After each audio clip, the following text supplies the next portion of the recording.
Bonjour DP Bonero. Bonjour, chers confrères. Ça fait presque 4 mois qu'on vous a reçu dans notre rédaction. Et on a fait des entretiens de l'actualité politique. Aujourd'hui, il faut dire que nos banques sont presque privatisées au Togo. Quelle analyse vous en faites? Merci beaucoup, chers confrères de Togo Info. C'est toujours avec plaisir que je vous reçois quand vous venez vers moi pour des interviews.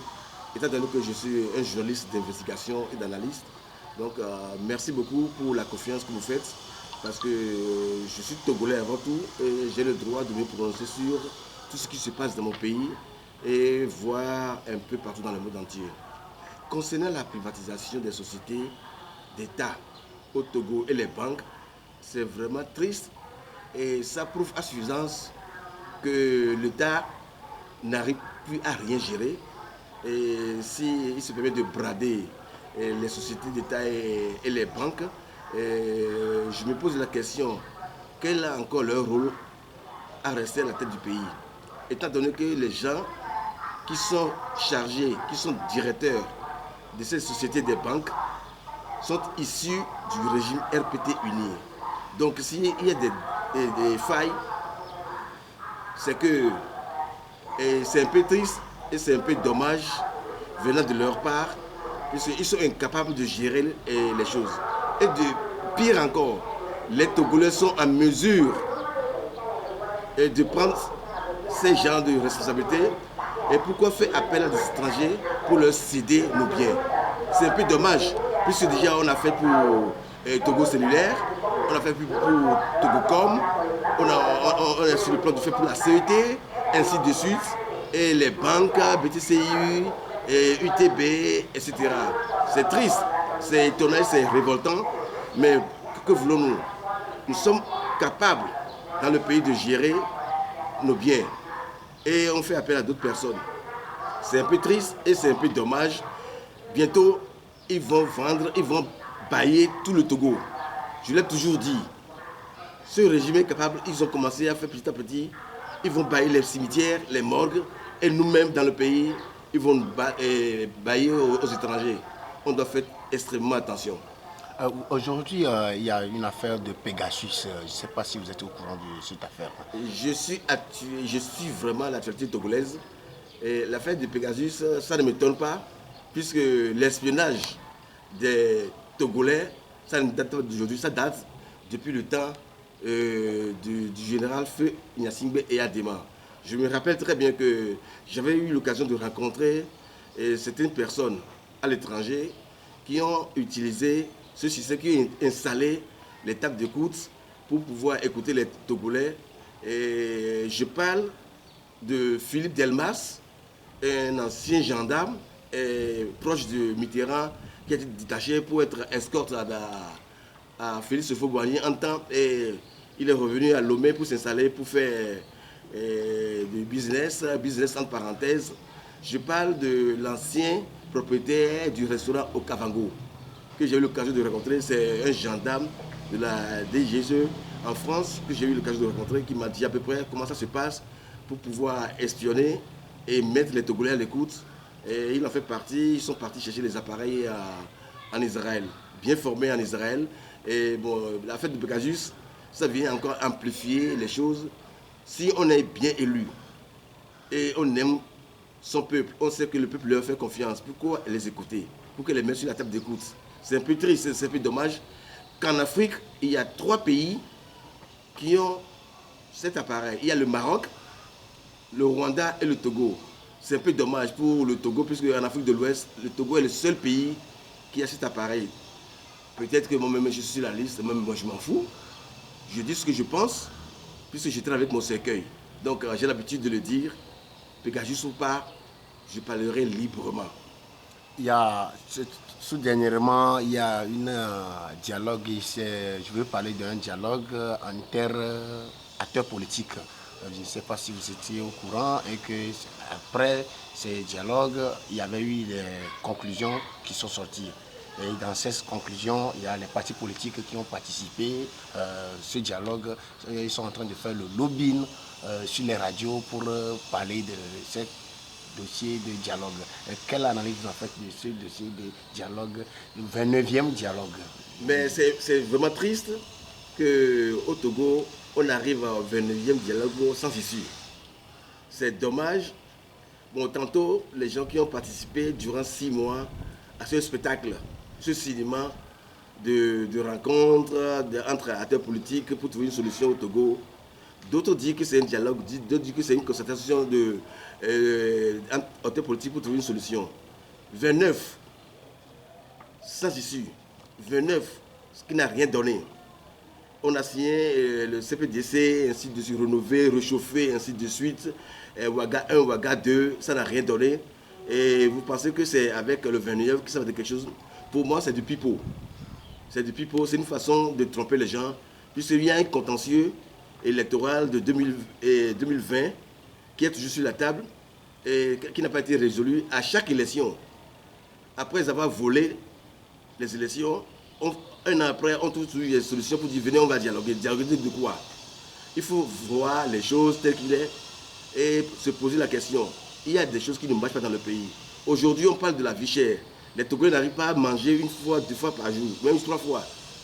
On a augmenté surtout l'essence, le péage, les transports en commun, un peu de tout, même le maïs, tout est cher, l'haricot, ainsi de suite.